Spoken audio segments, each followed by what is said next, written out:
Hey everyone, welcome to my YouTube channel CS2 Chemistry, and today we are going to discuss the topic chemical symbols and chemical formulas. So the first question arises here is what are symbols? What do we mean by symbols? तो symbols क्या होते हैं बच्चे? किसी भी चीज़ को represent करने के लिए हम क्या करते हैं, कुछ चीज़ों का यूज़ करते हैं, चाहे वो अल्फ़ाबेटिकल हो या पिक्चर वाइज हो या कुछ भी हो, ठीक है। तो उनको आप सिंबल्स बोलते हो। अब आपके अराउंड बहुत सारे केमिकल सब्सटेंसेस प्रेजेंट हैं, राइट। तो उनको रिप्रेजेंट करने के लिए भी कोई ना कोई चीज़ होनी चाहिए। हम इतना बड़ा नेम तो नहीं हर जगह पे लिखेंगे, क्लियर। तो इसका मतलब जितने भी केमिकल सब्सटेंसेस आपके अराउंड प्रेजेंट हैं उनको रिप्रेजेंट करने के लिए कुछ आप अल्फ़ाबेट्स यूज़ करते हो, ठीक है। उनको आप क्या बोलते हो? Symbols. These alphabets are known as chemical symbols.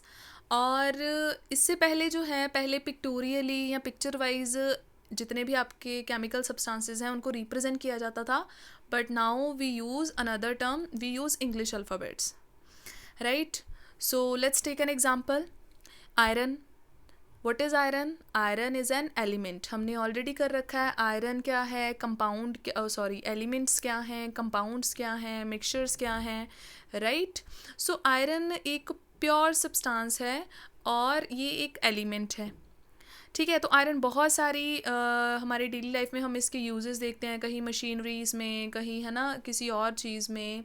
तो हमारे पास जो आयरन है उसको रिप्रेजेंट करने का वे क्या है? आप जब किसी रिएक्शन में लिखते हो तो आप आयरन नहीं लिखते हो, ठीक है। तो कोई शॉर्ट फॉर्म होगी लिखने के लिए, then what it is, it will be Fe, capital F, small e. So iron is represented by this particular symbol, so it is the chemical symbol of iron. Clear? So जब भी आप iron को लिखोगे आप Fe करके लिखते हो, okay. Then और कोई एग्जाम्पल? और आपने देखा है कि एल्यूमिनियम जो है, एल्यूमिनियम फॉयल है ना, सुबह आप जब खाना लेके जाते हो, मम्मा है ना पैक करके देते हैं खाना एल्यूमिनियम फॉयल में, शाइनी सी जो आपके पास एक फॉयल होती है। तो एल्यूमिनियम क्या है? Again it is an element. तो आप इसको कैसे रिप्रेजेंट करोगे chemically? Then you will represent it by A L, capital A small L. It is the symbol of aluminium. Clear? So aluminium is represented by this symbol. Then अच्छा, अगर इसी तरह जैसे आयरन को रिप्रेजेंट करा, aluminium को represent करा, तो बच्चे हमारे पास बहुत सारे एलिमेंट्स हैं। इतना ज़रूर याद रखना, मैं सारे जो सिंबल्स डिस्कस कर रही हूँ these are only for the elements, the pure substances. हम सिर्फ एलिमेंट्स को डिस्कस कर रहे हैं और टिल डेट हमारे पास 118 एलिमेंट्स जो हैं वो डिस्कवर्ड हैं, ठीक है। तो उन सबको रिप्रेजेंट करने के लिए कुछ ना कुछ केमिकल सिंबल्स ऑलरेडी डिसाइड कर रखे हैं, ठीक है। लेकिन अब ऑब्वियस सी बात है ना, हम इतने सारे तो एलिमेंट्स को याद नहीं करेंगे। हमने कुछ मोस्ट कॉमन एलिमेंट्स उठाने हैं, ठीक है, एंड उनको याद करना है, उनके केमिकल सिंबल्स को याद रखना है, ठीक है। तो here I have written some elements with the symbols. तो आप जैसे यहाँ पे नाइट्रोजन, अब नाइट्रोजन एटमॉस्फेयर में प्रेजेंट होती है ना। एयर में जो मेन कंपोनेंट है वो आपका नाइट्रोजन गैस होता है। So how nitrogen is represented? It is represented by capital N, ठीक है। क्लोरीन, क्लोरीन कहाँ यूज़ होता है? आप टेबल सॉल्ट घर पे यूज़ करते हो, सॉल्ट, सॉल्ट में क्या होता है? क्लोरीन प्रेजेंट होता है, तो उसको रिप्रेजेंट कैसे करते हो? Cl के साथ। हाइड्रोजन को, हाइड्रोजन गैस आपने सुन रखा है, बलून्स वगैरह में फिल होती है, it is represented by capital H। Calcium milk में प्रेजेंट होता है ना, काफ़ी ज़्यादा अमाउंट में, तो कैसे रिप्रेजेंट करते हो कैल्शियम को? Ca से। गोल्ड को आप ज्वेलरी वगैरह में यूज़ करते हो, कैसे इसको रिप्रेजेंट करोगे? Au से, ठीक है। तो सिमिलरली आपके पास बहुत सारे एलिमेंट्स हैं, मैग्नीशियम, सोडियम, सल्फ़र, बोरोन, और इस साइड भी लिख रखे हैं कार्बन, पोटेशियम, नियॉन। तो ये जो सारे एलिमेंट्स हैं बच्चे, ये आपके बस डेली लाइफ में यूज़ होने के कारण ही जो है इनको पिक करा गया है, ठीक है। तो इसीलिए हम इन्हीं के केमिकल जो हैं वो सिंबल्स याद रख रहे हैं। बाकी अगर कुछ एडिशनल आपका किसी पर्टिकुलर एलिमेंट में इंटरेस्ट हो तो आप उसका केमिकल सिंबल याद जो है रख सकते हो, ठीक है। ओके, देन ये तो हो गया कि हम एलिमेंट्स को कैसे रिप्रेजेंट करेंगे, हमारे पास मेथड है, ठीक है। अच्छा, तो अब बात करते हैं कि इंटरनली एलिमेंट्स कैसे होते हैं। अब बच्चे, आप आयरन उठा लेते हो, है ना। आयरन जो है, देखने में आपको एक सिंगल पीस आयरन दिख रहा है या आयरन की कोई शीट दिख रही है, लेकिन इंटरनली वो किन चीज़ों से मिलकर बना है। तो एलिमेंट्स जो होते हैं वो बहुत छोटे पार्टिकल्स से मिलकर बनते हैं, वेरी स्मॉल साइज पार्टिकल्स, और उनको आप क्या बोलते हो, एटम्स। तो इसका मतलब हर एक एलिमेंट के अंदर, चाहे वो आयरन है, एल्यूमिनियम है, सोडियम है, पोटेशियम है, उनके अंदर बहुत सारे हज़ारों करोड़ों छोटे छोटे पार्टिकल्स प्रेजेंट हैं, और उनको आप क्या बोलते हो, atoms. Clear. So atoms made the elements. तो इतना तो आपको पता चल गया कि एलिमेंट्स को ऐसे रिप्रेजेंट करते हैं, और एलिमेंट्स जो हैं वो फर्दर एटम से मिलकर बने हैं।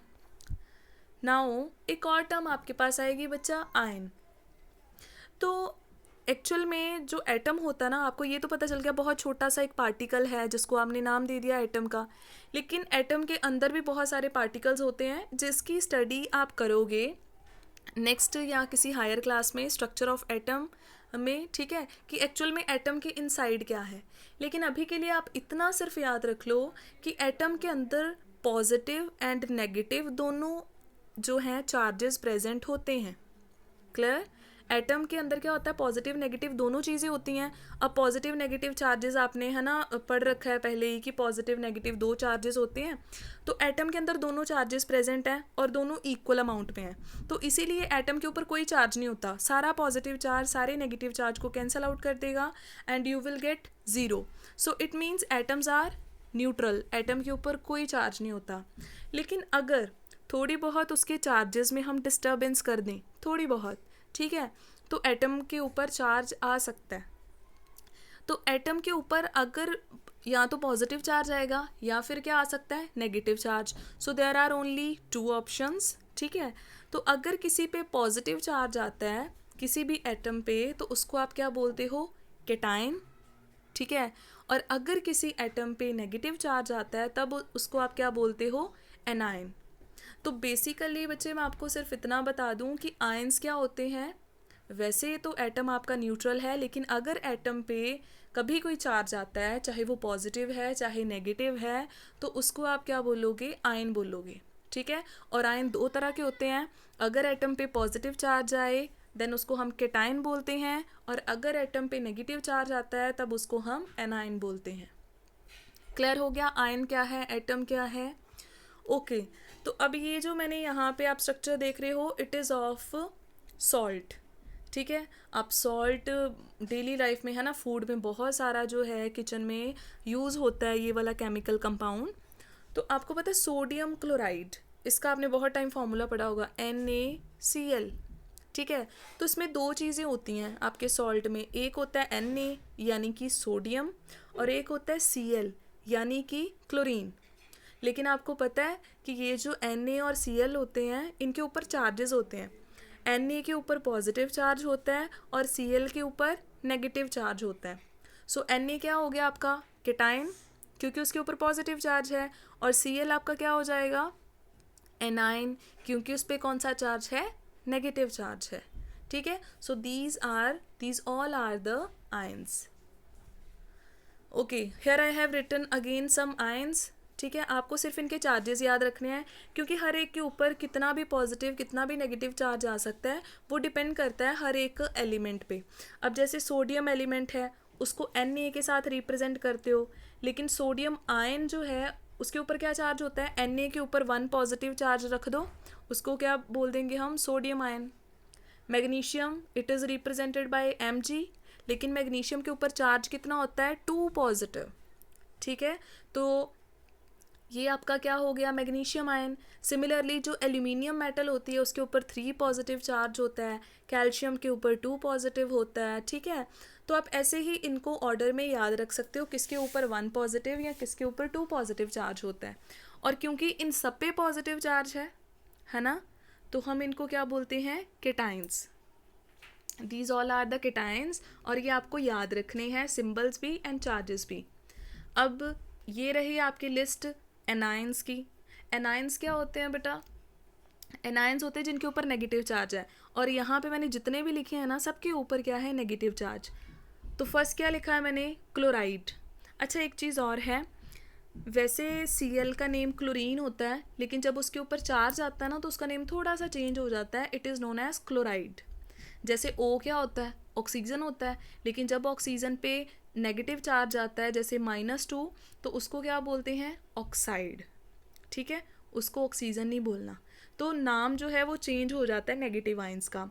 तो आपके पास Cl के ऊपर -1 चार्ज होता है, ऑक्साइड क्या होता है, ऑक्सीजन के ऊपर -2 चार्ज, हाइड्रोक्साइड क्या होता है, OH चार्ज कितना होता है, -1, कार्बोनेट क्या होता है, CO3 पूरे का पूरा क्या है आपका कार्बोनेट, लेकिन इसके ऊपर चार्ज कितना होता है, -2। सिमिलरली सल्फेट हो गया, SO4 चार्ज कितना होता है, -2। तो आपने ये कुछ जो है चार्जेस याद रखने हैं, दीज ऑल आर एनायंस। ठीक है, तो एलिमेंट्स का सारा डिस्कस हो गया, एटम्स का हो गया, आयंस का हो गया। अब हम डिस्कस करते हैं व्हाट आर कंपाउंड्स। ठीक है, तो मैंने ये भी आपको करवा रखा है कि बच्चे जो कंपाउंड्स होते हैं ना, these are again the pure substances. ठीक है, ये भी प्योर ही होते हैं। और कंपाउंड्स बनते कैसे हैं, अलग अलग एलिमेंट्स को आप कंबाइन कर दो। ठीक है, दो एलिमेंट्स को या दो से ज़्यादा एलिमेंट्स को जब आप कंबाइन कर देते हो ना, तो आपके पास क्या बन जाता है, कंपाउंड बन जाता है। तो जैसे आपके पास एग्जाम्पल के लिए हम कर लेते हैं वाटर। वाटर का फॉर्मूला सबको पता है ना, इट इज़ H2O। आपको पता है H क्या होता है, हाइड्रोजन, O क्या होता है, ऑक्सीजन। ठीक है, तो वाटर कैसे बनता है, जब दो हाइड्रोजन एक ऑक्सीजन के साथ कंबाइन करेगा, तब जो कंप्लीट आपके पास चीज़ बनेगी उसको आप कंपाउंड बोलोगे। ठीक है, and this compound is water. तो इसका मतलब एलिमेंट्स को कंबाइन करने पे ही कंपाउंड्स बनते हैं आपके पास। क्लियर हो गया, कंपाउंड्स और एलिमेंट्स क्या हैं, एलिमेंट्स को मिलाकर कंबाइन करके ही आपके पास कंपाउंड्स आएंगे। ओके, देन अब आता है, अच्छा कुछ कंपाउंड्स ऐसे भी होते हैं जिनके ऊपर चार्जेस होते हैं, पॉजिटिव नेगेटिव। ठीक है, चार्जेस होते हैं। अब एग्जांपल के लिए जैसे हमने ये डिस्कस करा, ये सॉल्ट वाला है ना, सॉल्ट का फॉर्मूला क्या होता है, NaCl। ठीक है, तो NaCl जो है, अगर हम इसका इंटरनली इसका स्ट्रक्चर देखें तो इसमें आयंस होते हैं सारे, है ना, Na positive ion and Cl negative ions. तो काफ़ी कंपाउंड्स हमारे पास ऐसे होते हैं जो इनसाइड किससे मिलकर बने होते हैं, आयन से बने होते हैं। अब ये मत सोचना कि मैम आपने पहले बताया कि कंपाउंड्स तो एलिमेंट से मिलकर बने होते हैं। ठीक है, नो डाउट वो एलिमेंट्स ही हैं, सोडियम क्लोरीन दोनों एलिमेंट्स ही हैं, लेकिन चार्ज होगा या नहीं होगा ये अलग मैटर है। ठीक है, तो अगर तो एलिमेंट्स के ऊपर चार्जेस हैं, ठीक है, तो उनको हम लोग क्या बोल देंगे, आयंस। तो कुछ कंपाउंड्स ऐसे होते हैं जो आयंस से बने होते हैं और उनको हम आयनिक कंपाउंड बोलते हैं, और सॉल्ट इसका सबसे बेस्ट एग्जाम्पल है। ठीक है, ओके, तो अब क्वेश्चन अगेन क्या आएगा कि एलिमेंट्स को रिप्रेजेंट कैसे करना है, वो तो हमने सीख लिया, that we will represent it by the chemical symbols. लेकिन कंपाउंड्स को कैसे रिप्रेजेंट करेंगे, तो कंपाउंड को रिप्रेजेंट करना इतना इजी नहीं है, हमें उनके लिए एक फॉर्मूला बनाना पड़ता है जो छोटा बड़ा कितना भी हो सकता है। ठीक है, तो इसका मतलब कंपाउंड्स को हम कैसे रिप्रेजेंट करेंगे, with the chemical formula. So now the question arises how to write this chemical formula. ठीक है, कोई भी कंपाउंड मैं आपको बोल दूं बेटा सोडियम कार्बोनेट, मैं बोल दूं पोटाशियम नाइट्रेट। ठीक है, आपको मैंने कोई भी कंपाउंड बोल दिया, आप फॉर्मूला लिख के बताओ। ठीक है, तो फॉर्मूला लिखना आना चाहिए। सो ये कुछ रूल्स हैं जो आपको याद रखने हैं। फॉर्मूला लिखने से पहले आपको पॉजिटिव और नेगेटिव दोनों आयंस का पता होना चाहिए। दूसरा रूल, पॉजिटिव आयन को हमेशा पहले लिखना है, नेगेटिव आयन को हमेशा बाद में लिखना है। तीसरा रूल, उनके चार्जेस जो भी होंगे वो आपको याद होंगे, आपने क्या करना, उनके चार्जेस को क्रॉस मल्टीप्लाई कर देना है। ठीक है, तो मैं फोर्थ रूल बाद में डिस्कस करूँगी। अब ये देखो एग्जाम्पल, मैंने आपको बोला बेटा मेरे को फॉर्मूला लिख के दो मैग्नीशियम ब्रोमाइड का। ठीक है, किसका फॉर्मूला लिखना है, मैग्नीशियम ब्रोमाइड। तो आपने देखा मैग्नीशियम ब्रोमाइड, दो चीज़ें आ रही हैं इसमें, एक मैग्नीशियम आ रहा है और एक क्या आ रहा है, ब्रोमाइड। तो आपने दोनों का फॉर्मूला लिख दिया, मैग्नीशियम Mg और उसके ऊपर चार्ज कितना होता है, 2 पॉजिटिव। ब्रोमाइड क्या होता है, Br, चार्ज कितना होता है, 1 नेगेटिव। तो पॉजिटिव आयन को पहले लिखा, नेगेटिव आयन को बाद में लिखा। सिंबल में भी ऐसे ही लिखते हैं, जब नाम लिखते हो ना तब भी ब्रोमाइड मैग्नीशियम नहीं लिख देना, तब भी आपने मैग्नीशियम ब्रोमाइड लिखना है। ओके, इतना काम कर लिया। उसके बाद में आपने इनके जो चार्जेस है ना उनको क्रॉस मल्टीप्लाई कर देना है। अब देखो, जब आप क्रॉस मल्टीप्लाई करोगे तो Mg का जो 2 है वो किसके पास चला जाएगा, ब्रोमीन के पास, और जो ब्रोमीन का 1 है वो किसके पास चला जाएगा, मैग्नीशियम के पास। तो आपके पास फॉर्मूला क्या बनेगा, MgBr2। Br का 2 कहाँ से आया, मैग्नीशियम के पास से, और Mg एक ही है क्योंकि ब्रोमीन का 1 जो है वो मैग्नीशियम के पास चला गया था। तो आपने दोनों के चार्जेस को उल्टा लिख देना है, क्रॉस मल्टीप्लाई कर देना है। तो इसका मतलब मैग्नीशियम ब्रोमाइड का फॉर्मूला क्या होगा, MgBr2, राइट। अब उसके बाद में मैंने बोला write down the formula of aluminium oxide. तो दो चीज़ें आ गई, एल्यूमिनियम एंड ऑक्साइड। एल्यूमिनियम का चार्ज 3 पॉजिटिव, ऑक्साइड का चार्ज 2 नेगेटिव। दोनों को कर देना है क्रॉस मल्टीप्लाई। जो ऑक्सीजन का 2 है वो एल्यूमिनियम के पास चला जाएगा और एल्यूमिनियम का 3 ऑक्सीजन के पास चला जाएगा। तो फॉर्मूला क्या बनेगा, Al2O3। This will be the formula of aluminium oxide. ठीक है। अच्छा, एक चीज़ और याद रखनी है, जब आपने क्रॉस मल्टीप्लाई करना है ना तब आपने क्या करना है, चार्जेस नहीं लिख देने मल्टीप्लाई करने के बाद, ठीक है, वहाँ पे सिर्फ नंबर लिखना है।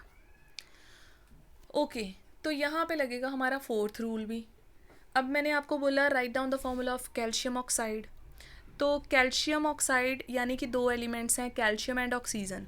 कैल्शियम का चार्ज होता है बेटा 2 पॉजिटिव, ऑक्सीजन का चार्ज होता है 2 नेगेटिव। हमने दोनों को मल्टीप्लाई कर दिया, तो आपको नहीं लगता फॉर्मूला ये बनना चाहिए था, Ca2O2। आप क्रॉस मल्टीप्लाई करके देखना खुद कॉपी पे, फॉर्मूला क्या बन रहा है, Ca2O2। लेकिन यहाँ पे फॉर्मूला क्या लिखा हुआ है मैंने, CaO। तो ये कैसे हो गया, क्रॉस मल्टीप्लाई करने के बाद तो ये आता ही नहीं है। सो हेयर आपने अप्लाई करना है 4th रूल। 4th रूल बेटा ये है, remove the number which is common in both the charges. अगर आपके पास कोई ऐसा नंबर है जो दोनों चार्जेस में कॉमन है तो आप उस नंबर को निकाल दोगे, ठीक है। अब जैसे देखो यहाँ पे कैल्शियम भी 2 आ रहे थे, ऑक्सीजन भी 2 आ रहे थे, लेकिन दोनों में 2 कॉमन था तो हमने 2 कट ही कर दिया। जैसे ही 2 को कट करेंगे तो दोनों कितने रह जाएंगे, 1 1। तो फॉर्मूला क्या हो जाएगा, CaO। 2 कैंसिल हो गए। अच्छा, यहाँ क्यों नहीं किया, यहाँ इसलिए नहीं करा क्योंकि एल्यूमिनियम का 3 चार्ज था, ऑक्सीजन का 2 था, ठीक है। तो जब आपने इनको क्रॉस मल्टीप्लाई करा तो Al2O3 आ रहा है। अब मेरे को ये बताओ 2 और 3 में कुछ कॉमन है, 1 के अलावा कुछ कॉमन नहीं है ना, तो आप यहाँ पे डिवाइड कर ही नहीं सकते हो, आप नंबर कोई भी नहीं निकाल सकते हो, तो फॉर्मूला एज इट इज़ रहेगा। लेकिन अगर सपोज़ यहाँ पे होता Al2O4, Al2O4, फिर क्या आना था, 2 और 4 में 2 कॉमन आना था, आपने 2 कट कर देना था और आपके पास फॉर्मूला बन जाना था Al1O2। क्लियर। तो जो भी कॉमन नंबर होगा उसको आपने रिमूव कर देना है, तो देन आपका फॉर्मूला जो है वो बन जाएगा। So this is all about today's lecture. अब आपको मैटर क्लियर होना चाहिए, मैटर की कंपोजिशन क्लियर होनी चाहिए, elements, compounds, atoms, ions and mixtures, ठीक है, and then how to write the formula of any compound. Okay, now in next reactions we will discuss about in next lectures we will discuss about chemical reactions and equations. Okay, till then, bye bye, thank you.